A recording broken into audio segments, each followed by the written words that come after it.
What are the long-term benefits of f6 control?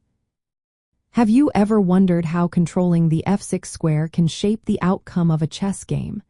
Let's break down the long-term benefits of f6 control and why it matters in your strategy. First, controlling f6 allows you to create a strong outpost for your minor pieces, like a knight or bishop. An outpost is a square that cannot be easily attacked by enemy pawns. When you place a knight on f6, it can influence central and kingside squares, making it easier to support both attacks and defenses. This strong position can limit your opponent's piece mobility and plans. Next, when you control f6, you can weaken your opponent's pawn structure. If your opponent wants to advance their pawn to f6, it can create weaknesses in front of their castled king. This is important because those weaknesses can be exploited later in the game. For instance, advancing the f-pawn can open lines toward their king or create holes in their pawn shield. Additionally, controlling f6 is vital for launching kingside attacks. For white, occupying f6 can help target squares like g7 or h7, especially if black has castled kingside. This control can support pawn breaks or piece movements that open lines toward the enemy king, making it easier to mount an effective attack.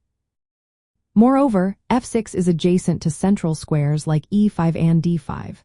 By controlling f6, you support broader central dominance.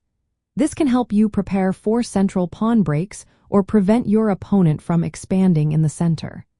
A piece on f6 can also switch between attacking and defensive roles, giving you flexibility in your strategy. Another benefit of controlling f6 is that it limits your opponent's minor pieces from occupying that square.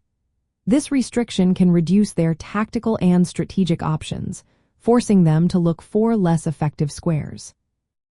Over time, maintaining control of f6 leads to better piece coordination and safer king positions. It can create more dynamic possibilities for both attack and defense.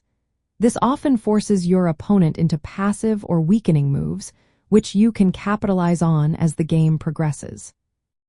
In practical terms, when you aim to control f6, think about how this fits into your overall plan. Whether it supports a kingside attack, central control, or positional squeezing, it is essential to ensure that focusing on f6 does not mean neglecting other critical areas of the board.